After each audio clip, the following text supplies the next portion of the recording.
क्या करना है? आपने कितना बदलाव देखा है ये देश को बदलते हुए, समाज को बदलते हुए, खासकर विचारधारा के रूप में? बहुत सारे बदलाव हम लोगों ने देखे अपने समय में, और हमेशा से ये होता है कि शुरू से ही, यानी एक स्थिति ये रही है, जो सत्ताधारी दल रहा है उसमें एक हिस्सा कहना चाहिए कि राइटिस्ट या राइट विंगर्स का भी रहा है, बहुत बड़ा हिस्सा। और इस बात का हमेशा एक तरह की मुठभेड़ इस बात में होती रही है कि सेंट्रिस्ट और प्रोग्रेसिव जो हिस्सा है उसमें, और एक जो राइटिस्ट हिस्सा है उसके बीच का एक विवाद हमेशा से चलता रहा आज़ादी के बाद से। ये ऐसा समय है जिसमें सिर्फ हिंदुस्तान में ही नहीं बल्कि दुनिया के बहुत सारे हिस्सों में ऐसा हुआ कि जब से कहना चाहिए कि वेलफेयर स्टेट की इकोनॉमी के बाद जो इकोनॉमी आई, जिसे आप उदार अर्थनीति वगैरह वगैरह कहते हैं, या भूमंडलीकरण की जो इकोनॉमी है, तो बहुत सारे मुल्कों में हम देख सकते हैं कि राइट विंगर्स जो हैं, राइटिस्ट जो है, वो पावरफुल हुए बहुत सारे नेशंस में। हमारे यहाँ भी ये समस्या आई है, और शायद ये कैपिटलिज्म के लिए सबसे क्राइसिस का पीरियड है कि उसके पास कोई अल्टरनेटिव इकोनॉमी नहीं है उस इकोनॉमी के पिट जाने के बाद। यानी जो नई इकोनॉमी आई थी, जो भूमंडलीकरण की इकोनॉमी थी, वो लगभग फेल हो चुकी है, लगभग विफल हो चुकी है, और उसके एवज में उसके पास कोई अल्टरनेटिव इकोनॉमी नहीं है। जैसे कि वेलफेयर स्टेट के बाद ये इकोनॉमिक थ्योरी थी उसके पास, और उसने ये सब किया, पर अब उसके पास कोई अल्टरनेटिव इकोनॉमी नहीं है। और अल्टरनेटिव इकोनॉमी नहीं है तो उसे अपनी सेफ्टी के लिए अपने को कैसे वो बचाए, ये उसकी सबसे बड़ी क्राइसिस है। उसके पास दो ही सबसे यानी सेफेस्ट नारे या सेफेस्ट कहना चाहिए कि इक्विपमेंट जो हैं वो सेफेस्ट हैं, एक धर्म और दूसरा राष्ट्रवाद, और दोनों में कोई बहुत बेसिक अंतर नहीं है। तो दोनों के कट्टरवाद जो हैं, धार्मिक कट्टरवाद एक, और दूसरा जो राष्ट्रवाद है।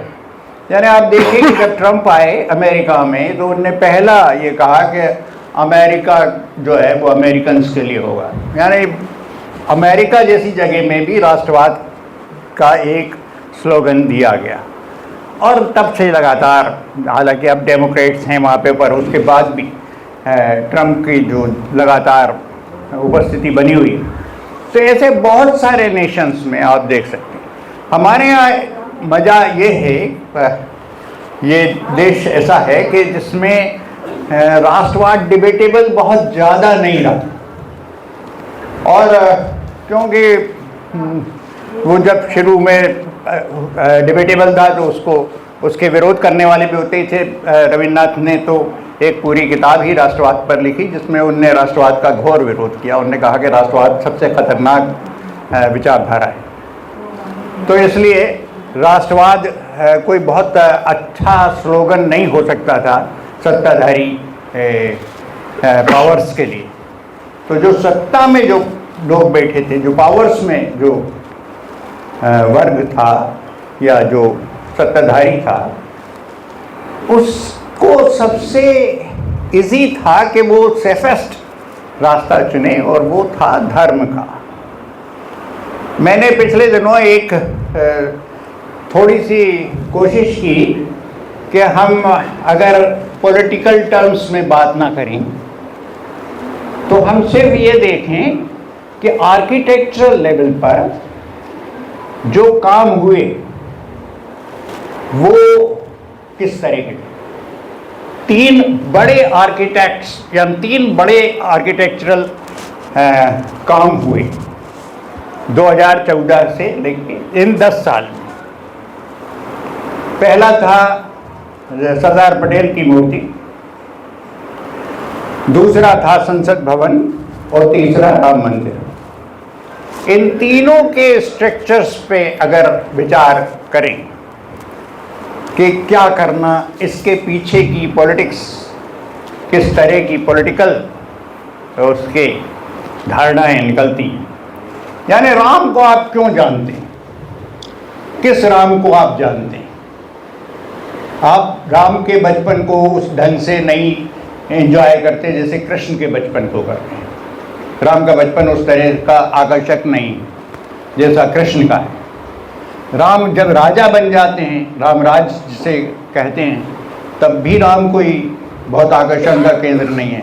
राम आकर्षण का केंद्र सिर्फ उसी पीरियड में है जिसमें वो वनवासी राम है, जिसमें वो वनवास में है। और उनके लिए जो मंदिर चुना गया, यानी उनके लिए जो मंदिर बनाया गया, दो तरह के मंदिरों के आर्किटेक्ट हमारे देश में मिलते हैं, एक नागर शैली और दूसरी दक्षिण शैली।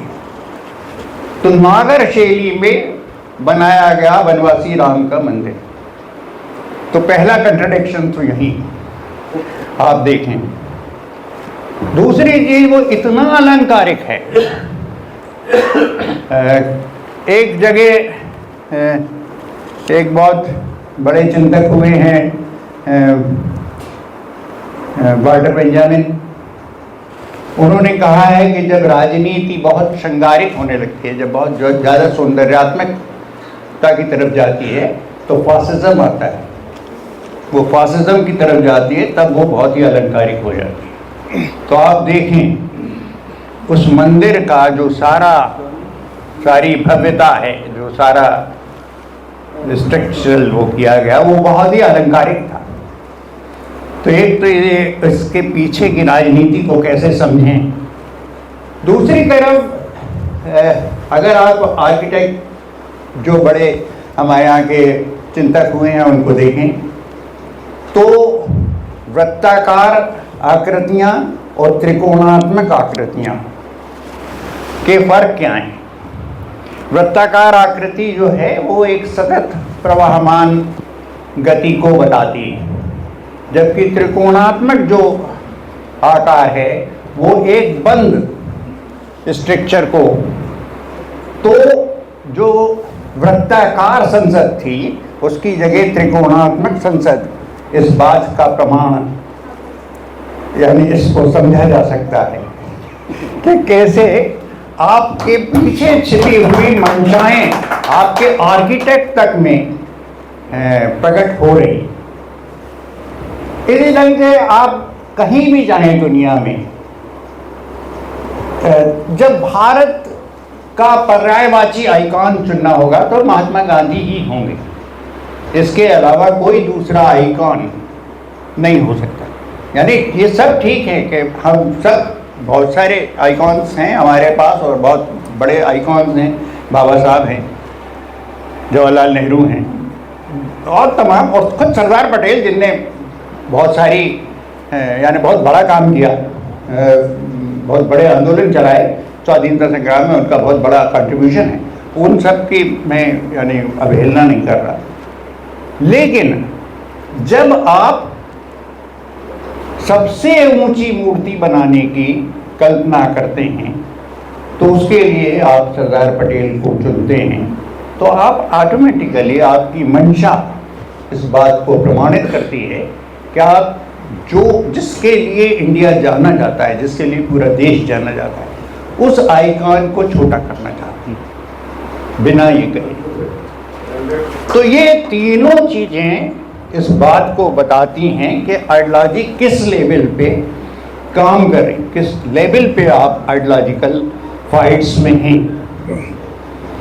तो सबसे बड़ा संकट इस समय जो है वो मध्य मार्ग के लिए, जो जैसे बहुत अच्छे वक्ताओं ने बहुत सारी बातें की, और एक वक्ता ने कहा है कि सम्राट अशोक के पीरियड को जिस ढंग से उन्होंने याद किया, बौद्ध पीरियड को, और आप देख सकते हैं कि वो बौद्ध पीरियड ही है जिसमें भारत में सबसे ज़्यादा विज्ञान का का विकास अगर कहीं हुआ तो वो उस पूरे पीरियड में है। उसके बाद का जो पतन होता है हमारे यहाँ विज्ञान का, जब पुष्यमित्र शुंग जिस ढंग से सत्यानाश करते हैं, तो वो सबके सामने, तो वो आप जान सकते हैं कि एक पूरी आइडियोलॉजिकल फाइट जो है वो मध्य मार्ग वर्सेस दक्षिण पंथी विचार के बीच है।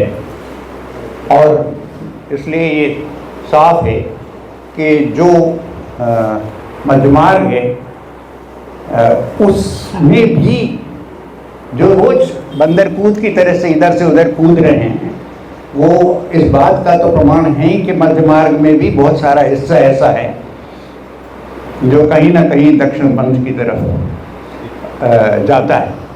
तो इसको समझने की ज़रूरत है। सारी लड़ाइयाँ चाहे कैसी भी हों, चाहे वो पॉलिटिकल दिखती हों, चाहे धार्मिक दिखती हों, और चाहे कैसी भी दिखती हों, सोशल दिखती हों, वो होती तो आइडियोलॉजिकल लड़ाइयाँ ही। तो फाइट तो आइडियोलॉजिकल ही है।